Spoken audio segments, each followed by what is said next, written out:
Assalamualaikum warahmatullahi wabarakatuh. Perkenalkan, nama saya Noval Adi Prasetyo, dari kelas 4 CD 2. Di sini saya akan membacakan cerpen karyanya Yusri Fajar yang berjudul Sakura Gugur di Kyoto. Aku dan kau duduk di bawah pohon sakura di tepi sungai Komo, Kyoto. Ratusan hari kita berdua menanti sakura yang hanya dapat disaksikan tak lebih dari 15 hari. Jika tak mempesona ketika mekar sehingga membuat orang-orang yang menunggunya kecewa, sakura pasti bunuh diri andai bisa. Untuk apa berkembang jika memalukan dan tak memancarkan keindahan, katamu. Mendengar kalimatmu, aku teringat banyak orang di negerimu yang menyebut maut dengan menusukkan katana ke perut setelah gagal menjaga amanat dan harga diri. Sambil menikmati hanami dan menyandarkan kepala di bahuku, kau berusik takut jika aku melakukan harakiri.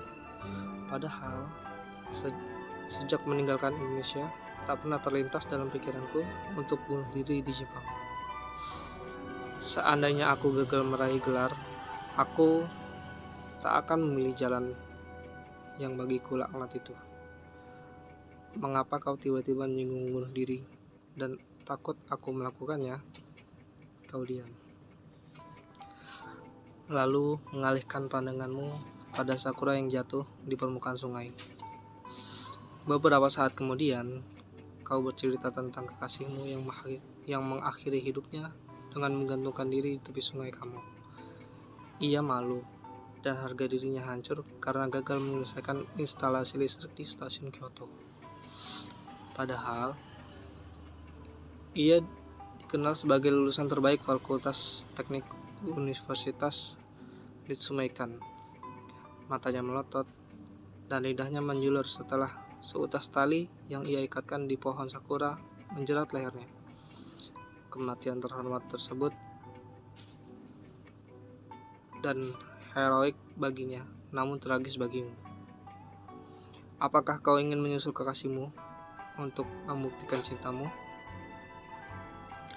Hatiku yang dibakar cemburu, aku akan menenggak sake dari botol ungu dan menyantap sushi yang kita beli di restoran Keita Sushi. Hanami yang kita lakukan pertama kali di tepi sungai Komo ini menjadi tegang. Aku sadar kau masih terkenang orang yang nyawanya telah melayang. Pertemuan pertamaku denganmu terjadi beberapa bulan lalu di lantai 2 gedung Konshikan kampus Kinugasa Universitas Ritsumeikan. Kau memperkenalkan diri, Kaori Hasegawa, mahasiswi doktor program studi perdamaian. Setelah pertemuan itu, kau dan aku makin akrab. Kau sedang memasuki tahap akhir penyelesaian disertasi doktormu. Dari ceritamu, aku tahu kau telah beberapa kali pergi ke Indonesia meneliti konflik yang mengakibatkan ratusan manusia meregang nyawa. Ketika mengunjungi Poso, kau bertemu orang yang mengeluarkan senjata tajam, juga senjata api rakitan. Jantungmu berdegup kencang. Maut membayang dalam pikiranmu. Dia bilang, harus selalu waspada. Siapa tahu musuh datang menyerang. Dari wawancara dengannya, kau tahu ia berani dan rela mempertaruhkan nyawa demi harga diri dan menjunjung tinggi martabatnya. Apakah kau takut menelusuri daerah-daerah konflik di Indonesia? Kau bilang, itulah tentang menjadi peneliti di daerah konflik. Tantangan bagimu belum sebanding dengan tantangan kakekmu ketika melakukan kamikaze dalam Perang Dunia Kedua yang kejam dan mengerikan. Menjelang senja, Aku dan kau meninggalkan tepian sungai Kamo menuju kampus. Kau menggenggam tanganku, kuharap bayangan kekasihmu tak lagi menghantuimu. Tiba di halaman kampus, kita duduk di bangku warna merah sambil menikmati teh hijau panas.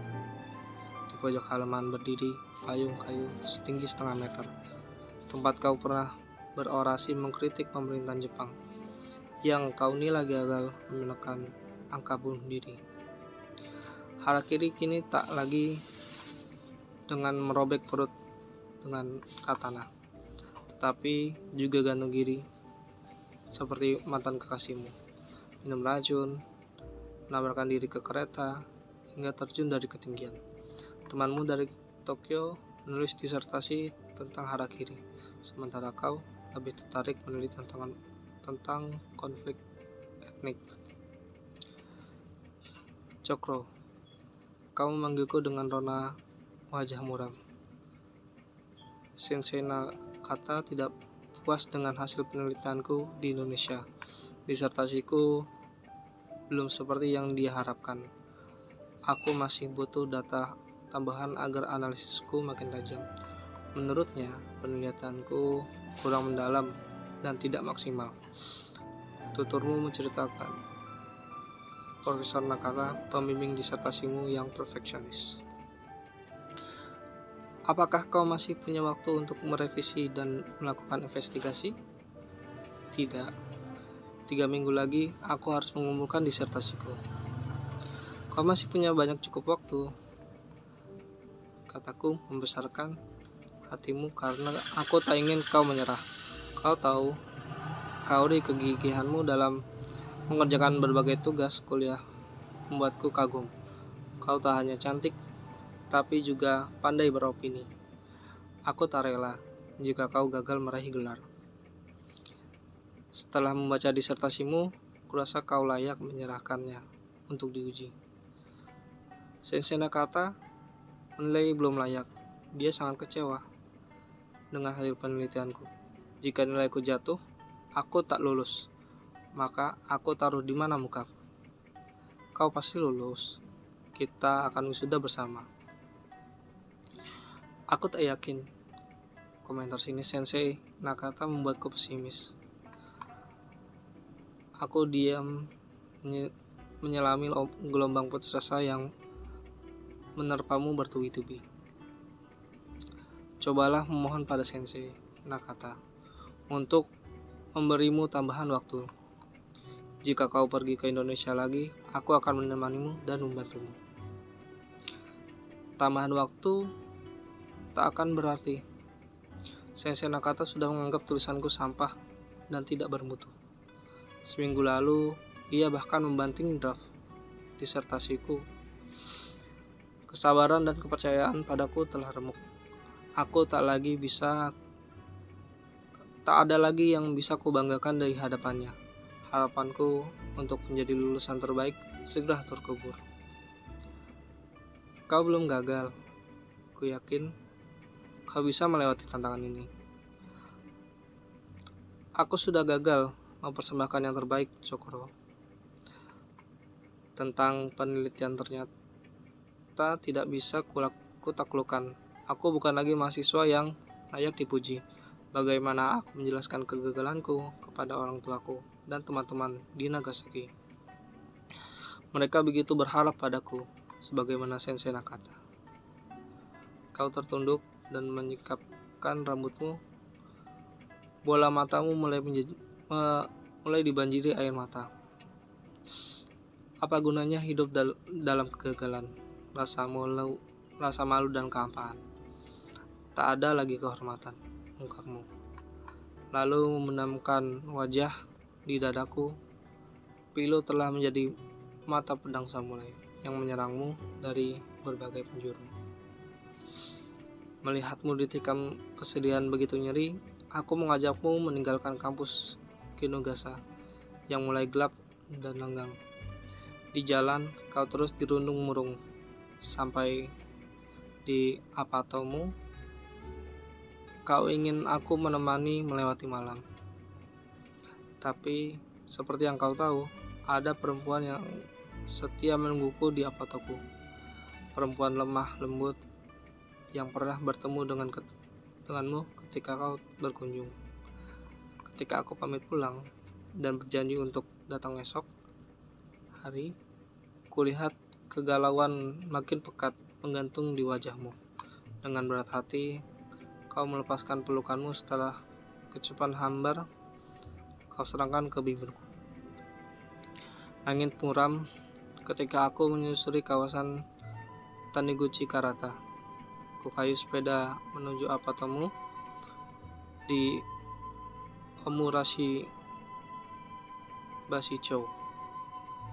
Ku mencet bel warna merah, tapi tak ku dengar langkahmu menuju pintu. Mungkin kau masih terlelap setelah semalam merevisi disertasi. Mungkin kau tengah berendam air hangat sambil mendengarkan lagu.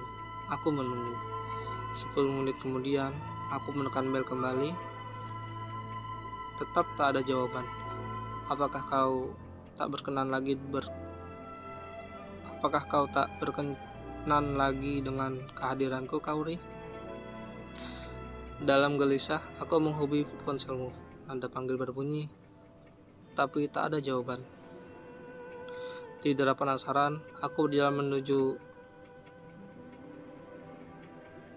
berjalan mendekat jendela apotekmu yang dihiasi kelambu dan ornamen bambu.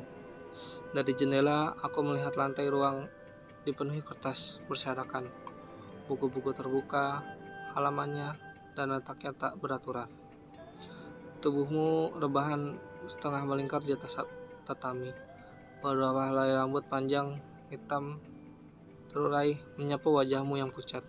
Laptopmu masih menyala di atas meja. Terpampang fotoku di layar. Aku memanggil namamu dengan sangat keras, tapi kau tak mendengarnya. Aku beralih meninggalkan jendela lalu menggedor pintu dan berusaha membuka paksa, tapi tak bisa. Para tetangga berhamburan keluar dari apotek mereka, mengerubutiku dan bertanya apa yang telah terjadi pada dirimu. Aku tak bisa memberi jawaban pasti. Mereka kemudian menabrak pintu dengan wajah tegang dan muram. Begitu pintu terbuka, kami berhamburan masuk. Di dalam, kau tetap diam, bibirmu terkunci, matamu terpejam. Dari jendela yang kulihat, bunga sakura berguguran. Kyoto 2012. Ya, itu sebuah cerpen karya Yusri Fajar. Sekian dari saya, terima kasih sudah mendengarkan. Assalamualaikum warahmatullahi wabarakatuh.